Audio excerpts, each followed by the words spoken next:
ce Trick Track Show, bien qu'il soit pendant le mois de juillet et en mode vacances, va se passer de la meilleure des façons, grâce entre autres à nos invités.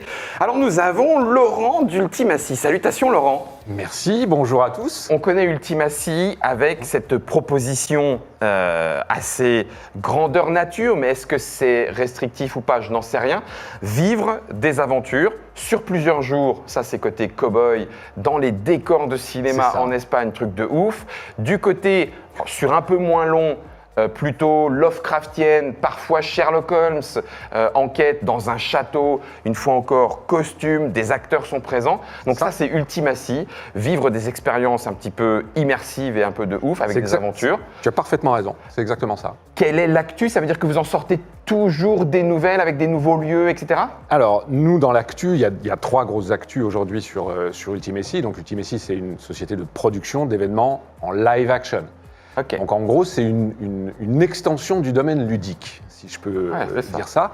Et la proposition, elle est simple, c'est de dire, aujourd'hui, on va mixer à la fois des créations complètement originales comme l'Ultime Western, qui est une création dont on pourra reparler un peu plus en détail, mais aussi on va, en termes de propositions pour les joueurs, pour des gens qui s'intéressent vraiment à l'univers du gaming, de certains titres, etc., on va venir offrir une version vraiment live.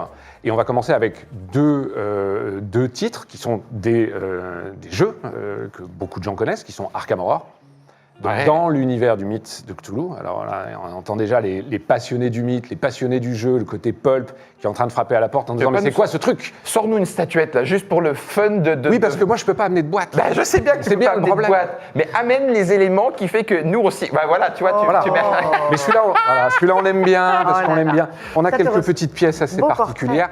Et en gros, la proposition, c'est vraiment de venez vivre une aventure dans l'univers du mythe et dans l'univers du jeu que vous connaissez, sur un scénario qui est complètement original, et venez le vivre pendant plus de 7 heures, 14 acteurs, château totalement privatisé, et voyage dans le temps, puisqu'on vous ramène, concernant Arkham Horror, en 1928. Donc ça, c'est une des actus. Ça, c'est une des actus, c'est une des aventures.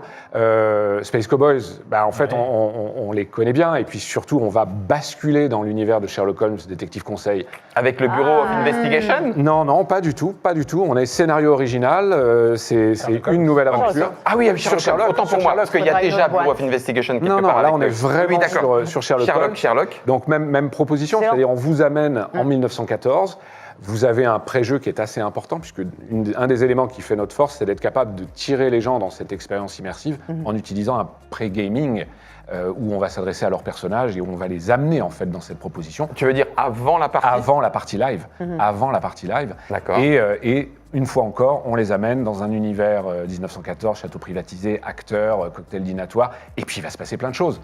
On les met dans un petit train, c'est le petit train de la mine, c'est-à-dire qu'on vous embarque dans une aventure dans laquelle vous allez pouvoir agir, choisir, être accompagné, et puis il va falloir résoudre les choses. Est-ce qu'on a un côté jeu de rôle, murder party, c'est-à-dire un peu scripté, il y a quand même un arbitre, tu peux pas non plus dire je fais vraiment le coup de poing, non, il y a une petite règle de combat. Comment se passe? Il y a des règles qui sont très légères.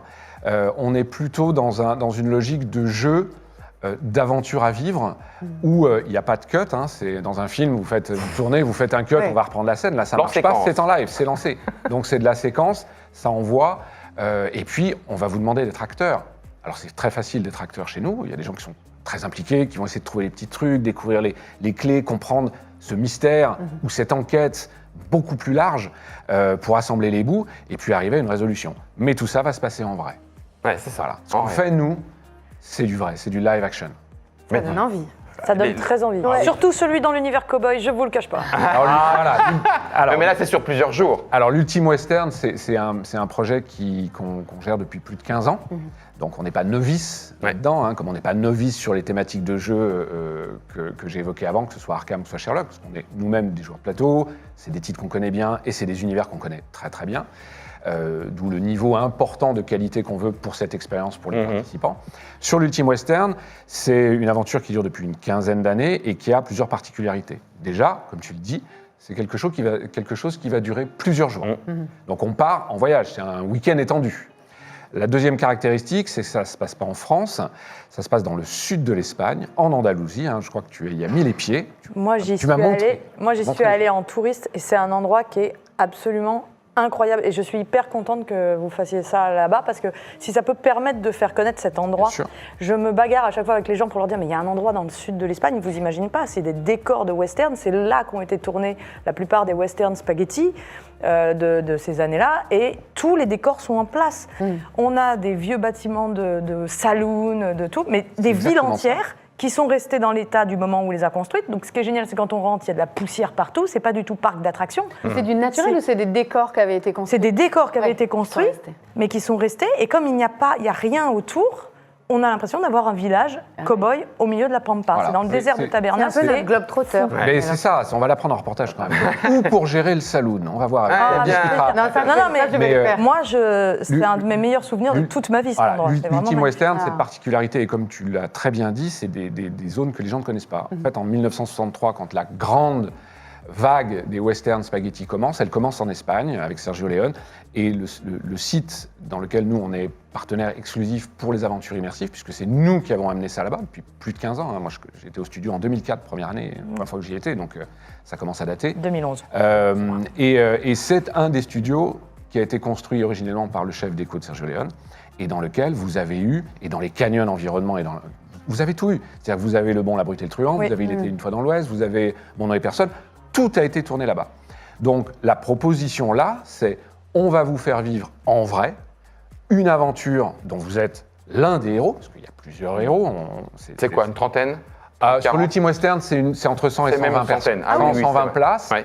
C'est une ville. Dans un décor, c'est une ville. Oui, c'est une ville. Dans un décor avec tout ce que vous pouvez imaginer d'un film ou d'une aventure dans l'Ouest. C'est-à-dire que oui, il y a les diligences, oui, il y a les chevaux, oui, nous, il y a 40 personnes derrière, des acteurs, des comédiens, des cascadeurs. Il y a des robots comme dans Westworld. Il n'y a pas de robots. On dort sur place. Je pensais qu'il y avait des robots. On dort en extérieur, en fait, pour des questions de praticité, ce qui permet aussi d'avoir un séjour un peu sympa. De dormir vraiment. Et puis de dormir surtout. Et puis de dormir un peu, parce que c'est assez intense.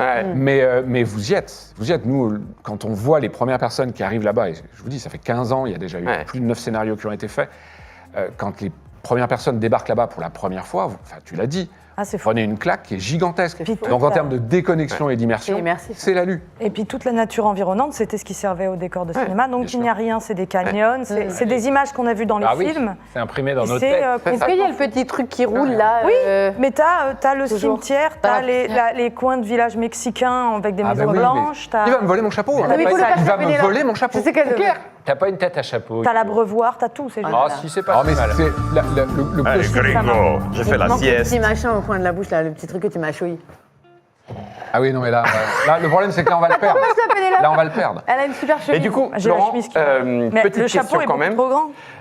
Vous avez... Oh, tu le portes, trop bien. Ah, ça va trop bien. Allez, tu peux le garder pour les garçon vaché. C'est trop grand. Pour poser une question qui aura son importance aussi pour ceux qui nous écoutent, celles et ceux qui nous écoutent, ce sont des aventures immersives avec effectivement comédiens, décors, privatisation de lieux. Ça veut dire aussi que vous pouvez l'emmener dans plusieurs endroits différents en fonction de la privatisation. C'est à la demande. Alors, sur le western, c'est très particulier parce que les décors, c'est important de les avoir. Après, nous, notre métier, alors notre passion ludique depuis 30 ans, c'est de construire ça. Donc, on n'arrive pas de nulle part. De nulle part. On l'a déjà construit pour nos amis parce que c'est ce qui nous éclatait. Entre les jeux de plateau, les jeux de cartes et les jeux en live, c'est plutôt sympa. Et puis, ça nous a permis d'acquérir, de manière associative au départ, beaucoup d'expérience dans ce domaine-là. Et derrière, c'est des scénarisations qui se développent. On parlait d'Arkham Horror tout à l'heure, on va reparler de l'Ultime Western, mais sur Arkham Horror, on est sur une logique de scénario. C'est-à-dire que là, on va vivre des épisodes, on va vivre un premier épisode, et derrière, ça se développe. Vous pouvez continuer ou pas. Sur l'Ultime Western, c'est la même chose. C'est-à-dire que sur l'Ultime Western, en 15 ans, on a écrit une histoire complète, qui est l'histoire d'une ville et de ses habitants, dans laquelle les participants sont les acteurs. Interprètent les rôles, etc. Donc on est vraiment sur ce genre de proposition. Il y a des gens qui reviennent d'une année à l'autre et qui gardent leur rôle. C'est une des raisons pour laquelle aussi on ouvre à un public un peu plus large, c'est qu'effectivement, on a 100-120 places maximum par événement, par session. Et il y en a qui veulent revenir. Et le problème, c'est que la dernière session qui a eu lieu en 2021, c'est en 45 minutes, les places sont parties. Parce que c'est un truc de fou. Il faut le faire une fois dans sa vie. Nous, on crée de l'émotion. Non, mais notre Alors, métier, mon c'est. anniversaire, c'est à la fin de l'année. Elle va vous donner, elle va vous donner son mail à la fin de l'émission. Un Tipeee Litchi, machin truc. Voilà. Pardon, excuse-moi, vas-y. Non, peut-être que c'était ta question, mais pour simplifier les choses, et parce qu'on est vraiment dans le cinéma, là tu utilisais un chapeau, la proposition Ultime Western aujourd'hui, elle est clé en main. Elle est pratiquement clé en main. On ne s'occupe pas des billets d'avion, mais en gros, c'est costumerie de cinéma, c'est photographe intégré, c'est fiesta le soir, un petit peu dans l'époque mexicaine, etc., puisque c'est une ville western, mais c'est aussi une ville mexicaine, il y a les deux. Il fait chaud là-bas. Donc c'est vraiment ça, c'est l'accessoirisation. Et les colts sont fournis. Et les colts sont fournis. On dit qu'on parlait pas d'armes. Cyril, il est à fond. Moi, je l'aime bien. Oui, non, mais je sais que tu as le tien. Ça veut dire que c'est quelque chose qui a un certain prix. On est d'accord que c'est aussi quelque chose que tu t'offres, qui a une valeur pécuniaire, on va dire, réelle. Donc ça, faut le dire, on est sur des ordres de prix. On est aujourd'hui sur des budgets qui sont entre 1000 et 1200 euros. Oui, mais ça, c'est pour le western. C'est pas western. Pas pour les. Non. Là, je Sherlock. parle de l'Ultime Western. Non, je parle pour l'Ultime Western. D'accord. Pour l'Ultime Western, on est sur ces fourchettes de prix-là, sur un package qui est complet, sauf le voyage et l'hébergement, parce que l'hébergement, lui, il va se faire à part, pour que les gens puissent dormir un petit peu. Ouais. Parce que quand même, dans des conditions sympas. Mais on est sur ces tarifs-là. Sur Sherlock, sur Arkham, on est sur des propositions qui oscillent entre 425 et 350. Ça dépend du nombre de billets que vous prenez. Ouais. Et ces propositions-là, elles vont regrouper tout votre pré-game, en fait, toute l'immersion qu'on met en amont. Ouais. Et puis, votre participation au jeu, votre personnage, les acteurs, les effets spéciaux. Enfin, il y a beaucoup de choses quand même. Les repas. Et on est là sur Arkham et sur Sherlock, on est sur les premières propositions. Donc, les billetteries sont ouvertes sur fin septembre, début octobre 2022. Donc, c'est déjà accessible. Et oui, c'est opérationnel. Hein. Là, on est sur le fine-tuning des décors et les répétitions acteurs. Hein. OK, donc c'est parti. C'est parti. Hein. Ouais. Et on est sur une proposition qui, en plus, en termes de déplacement par rapport à la région parisienne, on est à une petite heure de Paris. Donc, du coup, ça permet de terminer. Ça joue le vendredi, le samedi, le dimanche. Donc, il y a différents jours à choisir. Donc, c'est plutôt sympa. Et du coup, ça permet de rentrer pas trop tard, de passer une vraie journée complète, de vivre des trucs assez incroyables. Et puis, on a rajouté, hormis le cocktail et le cocktail dînatoire avec les petits cocktails d'époque, la petite verrerie qui va bien et la vaisselle d'époque, on vous amène en 1928. Donc, il y a un moment, il faut voyager.